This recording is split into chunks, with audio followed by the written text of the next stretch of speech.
What is up? It's Andy. It is Wednesday, a Wednesday with 3 games here in the NHL. We got a few days left until the playoffs. They start next week, but we got 3 games on the menu, and the reason I have a half smirk is because you know what team is still in it? Yep, the New York Islanders. The disgraceful New York Islanders, who screwed everybody 2 nights ago, but not to be outdone by the Pittsburgh Penguins, who simply had to beat Chicago at home, followed by Columbus at home, and then they're in the playoffs, putting the Islanders and their fans exactly where they belong, out of the playoffs, because the Islanders couldn't beat a Washington team who had never won once without Alex Ovechkin all season. So they dished them their first Ovechkin-less win. Then the next night, the Capitals went right back to losing.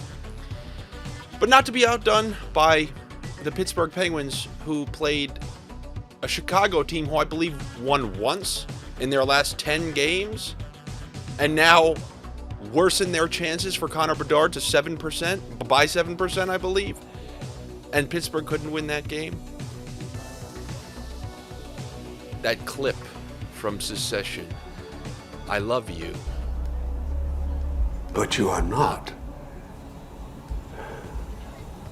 serious people, applies to the Islanders, applies to Pittsburgh, and honestly, it applies to Florida as well, despite the fact that Florida's been playing well. Florida was the President's Trophy winning team. They added Matthew Tkachuk, and they have to fight for their lives to make the playoffs. Now, they ended up clinching last night, but congratulations, you're going to be a wild card after being the President's Trophy winner. You are not serious people. But we'll see if they're serious today. Are we going to get back on the train?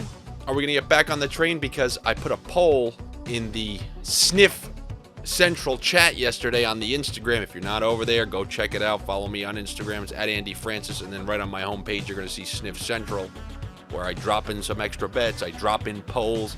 And the early results were that the Islanders are not going to rat everybody. So the audience, the audience, like in Who Wants to Be a Millionaire, currently believes that the New York Islanders are not going to rat you. And if that's the case, what I'm going to do is I'm going to use a little same-game parlay, because the Islanders, as you'd expect, are still massive favorites. If you look how they've played on home ice, they have a great home record. And you saw these last couple of games at home.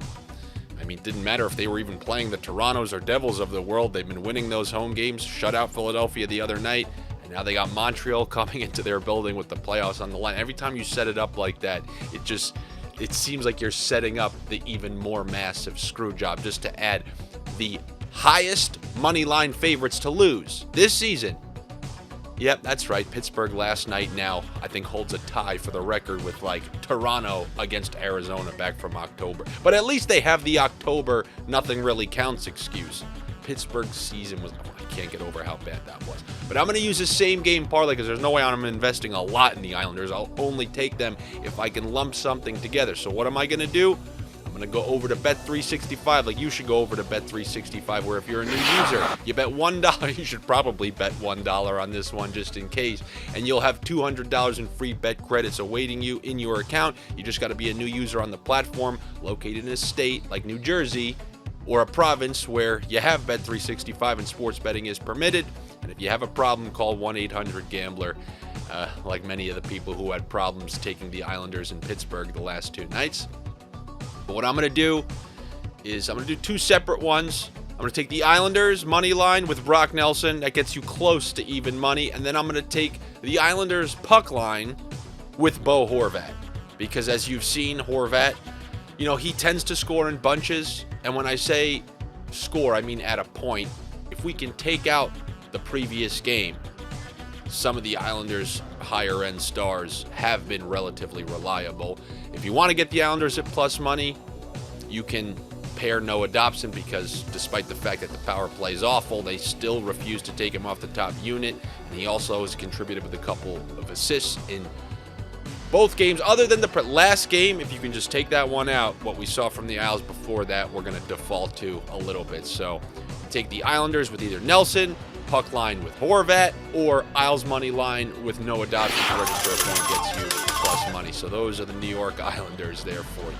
Now there's another team that will just not go away. They will not leave my Colorado Avalanche alone. And that was a nice bet, by the way, last night. Now low, cycle Avalanche plus 1.5. I know Taves didn't register a point, got denied a few times. Taves a tip and a save. Skinner's But what was more important about that Avalanche game, to me, to hold the top seed in their division, to win out their division, they needed to get 1 point from that game so that they can at least control their own destiny. Because if they tied with Dallas, Dallas would have it based on regulation wins. But they got that point, so I know they lost in overtime. That means nothing to me. They got the point, which means if they go 2-0 in their final two, and Dallas goes 2-0, that's Colorado's division. Minnesota's already removed themselves from the conversation. But speaking of those gosh darn Dallas Stars, they're just going to harass Colorado's division until the bitter end. They threw an absolute beating on the road. Now they have a home and home with the St. Louis Blues. If they were going to lose one, it's going to be tonight, but they're just not going to make things easy on me because Colorado has the Jets and Nashville left. So those aren't really easy games. So when you're looking at a home and home with St. Louis, who has 2 games left, I just know Dallas is going to make this one hard on me. So I'll take Dallas if you want to same game it. They're actually not that big of a favorite, which is nice to me because it makes me think there's a rat potential. I want them to but you know they're not going to make life easy on us who took Colorado to win the Western Conference. So I will go with the Dallas Stars with Jason Robinson to register a point. That gets you like minus 105, minus 101, something like that, but it's around even. And that's really all I'm going to give to you because I'm just so happy I never have to take the Flames ever again. What a disappointing... Jonathan Huberdeau, you better call Barkov this offseason and say thank you for helping me secure that deal. My goodness, into my late 30s, you see what they're paying me? Thank you for making me a 100-point guy because I'll never be one again. All right, everybody, those are the bets that I got for you. Good luck to you. Better luck to me. Make sure you subscribe to the OddsShopper channel here.